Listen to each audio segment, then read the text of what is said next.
Le Rotary Club de San Pedro aux côtés des couches défavorisées. Les familles vulnérables ont reçu des kits d'hygiène et des vivres. Aussi, le conseil régional du Cavali offre du matériel aux hôpitaux de la région. Très heureuse de vous retrouver, Madame, Monsieur, bienvenue dans ce journal. Le club service de Rotary Club de San Pedro, fidèle à sa réputation sociale, s'engage dans la lutte contre la Covid-19. Il a organisé une tournée de sensibilisation dans la ville balnéaire sur les mesures barrières à adopter pour contrer la maladie à coronavirus. Ensuite, les familles rendues vulnérables du fait de la crise sanitaire actuelle ont été identifiées. Et elles ont reçu du Rotary Club de San Pedro des kits d'hygiène et des vivres. Le reportage d'Abel Kwao, commenté par Pierre Tebeu. Comme partout en Côte d'Ivoire, dans la ville balnéaire de San Pedro, elles sont nombreuses les familles qui subissent de plein fouet l'impact négatif de la Covid-19. Dans la ville balnéaire, le club service Rotary Club de San Pedro les a identifiées et a décidé de voler à leur secours. Le président pour la mandature 2018-2019 de Rotary Club de San Pedro, le colonel Babruno, avait à ses côtés tous ses compagnons de la ville pétrucienne. Les quartiers défavorisés de la commune ont été sillonnés. Les familles ont reçu des kits d'hygiène et des vivres. Nous venons au nom du Rotary Club de San Pedro de visiter des familles. Et cela entre dans les axes stratégiques du Rotary. Il s'agit de faire du social. Et en cette période de Covid-19, nous savons que les ménages sont fortement affectés. Quand on sait que dans la société, nos parents travaillent beaucoup plus dans l'informel, et on sait que cette économie informelle est très affectée, le Rotary a décidé de faire une action de proximité. Nous avons visité une trentaine de familles à qui nous avons remis des vivres et des non-vivres. Je remercie le Rotary pour ce cadeau que nous avons fait ce matin. Je suis très content de nous conseiller. En tout cas, je suis très content pour ça. Merci beaucoup. À San Pedro, le Rotary Club est connu pour ses nombreuses actions sociales au bénéfice de la communauté. Ici, l'on a encore en mémoire le don de 4 millions de francs CFA collectés par le club service au cours de son 41e gala de bienfaisance au bénéfice du centre Donata, un centre de soins pour ulcères de Buruli. Dans la région du Tchologo, le député Mamadou Sanogo sensibilise également les populations contre la pandémie de Covid-19. Le député de la circonscription de Diawala, Niélé et Tomokoro n'est pas venu les mains vides. Il a fait don de kits d'hygiène, de vivres et de non-vivres aux populations. Tous les villages de ces 3 sous-préfectures ont été sillonnés par le député. Coût total des dons, 30 millions de francs CFA. Le témoignage de Ouattara Daouda et Daniel Kodio. Les autorités du département de Ouangolodougou dans la région du Tchologo continuent d'intensifier la lutte contre la pandémie de la Covid-19.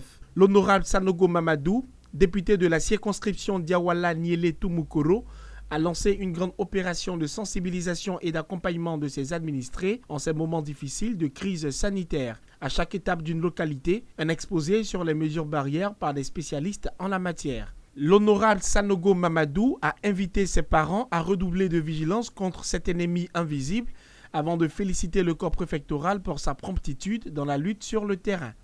Nous venons de faire une tournée avec nos populations pour les sensibiliser pour le Covid-19.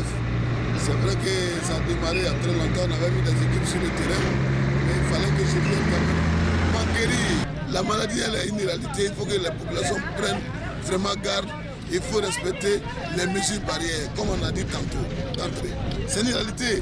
Pour les 3 sous-préfectures, c'est un don composé de vivres et non-vivres, des dispositifs de lavage de mains, des équipements de désinfection de lieux de rassemblement composés d'atomiseurs et d'appareils de pulvérisation. Le tout pour un coût global de 29 625 000 francs CFA. Les populations, par la voix des maires et chefs traditionnels, ont traduit toute leur gratitude à leur député pour sa proximité et son action de bienfaisance. Il est venu pour vous sensibiliser avec un sketch à l'appui sur le coronavirus, cette maladie, cette pandémie qui fait des ravages dans le monde. Monsieur le député, je voudrais vous remercier au nom de vos parents. Je voudrais dire que votre don arrive à point nommé. Vraiment, on dit merci au député Mamadou Sanogo. Je suis très content.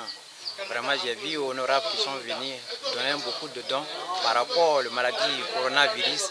En plus de ces actions, le député Mamadou Sanogo a pris l'engagement de trouver une suite favorable aux attentes des populations.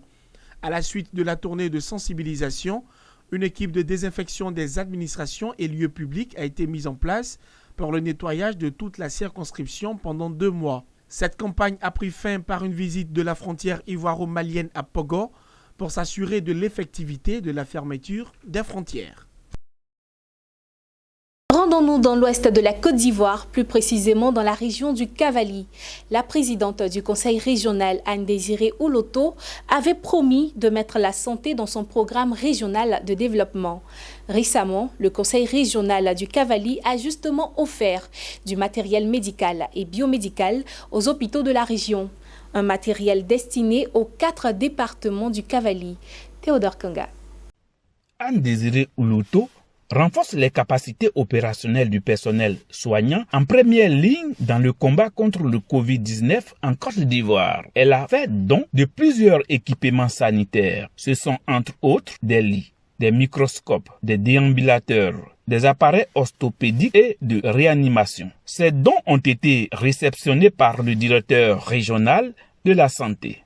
Le conseil régional continue de travailler et nous souhaitons que ce matériel serve nos populations qui en ont besoin. Et cette série d'actions humanitaires ne s'arrêtera pas là. Le Covid est encore présent en Côte d'Ivoire. Les populations ont été éprouvées et nous continuerons donc de soutenir nos populations. J'en profite pour rendre un hommage appui au président de la République et pour remercier monsieur le Premier ministre. Sont bénéficiaires du matériel médical les 4 départements de la région du Cavally. Il s'agit de Guiglo, Bleu-le-Quin, Taï et Tout-le-Pleu. Ces dons ont été réceptionnés par le directeur régional de la santé.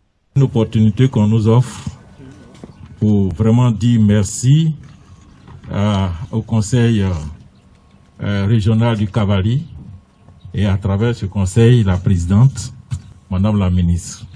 Madame la ministre, soyez rassurée d'une chose, ce matériel sera distribué de façon équitable, nécessaire et nous veillerons à ce que l'utilisation soit optimale et efficiente. Toujours dans le cadre de la lutte contre la maladie à coronavirus, le conseil régional multiplie les actions pour faire barrage à l'entrée de la pandémie. Les tournées de sensibilisation sur les mesures barrières et de désinfection des lieux publics parapublics se poursuivent. Autorités administratives, cadres et élus de la région du Cavally sont tous mobilisés autour de Anne-Désirée Ouloto pour faire barrage au Covid-19. À côté de la crise sanitaire engendrée par la Covid-19, se trouve également une crise alimentaire due au criquet pèlerin en Afrique de l'Est. À ce titre, l'Organisation des Nations Unies pour l'alimentation et l'agriculture FAO sollicitera le 20 mai prochain les donateurs internationaux pour la mobilisation de 110 millions de dollars dans sa lutte contre les criquets pèlerins en Afrique de l'Est. L'enveloppe devrait permettre d'enrayer la propagation des insectes d'ici juin 2020, une période critique où la récolte se prépare dans de nombreux pays de la zone. Pour rappel, les pays touchés par les criquets pèlerins en Afrique sont le Djibouti, l'Érythrée, l'Éthiopie, le Kenya, la Somalie, le Soudan du Sud, le Soudan, la Tanzanie et l'Ouganda. Voilà qui vient mettre fin à cette édition. Merci de votre fidélité. Excellent début de semaine à tous et à toutes.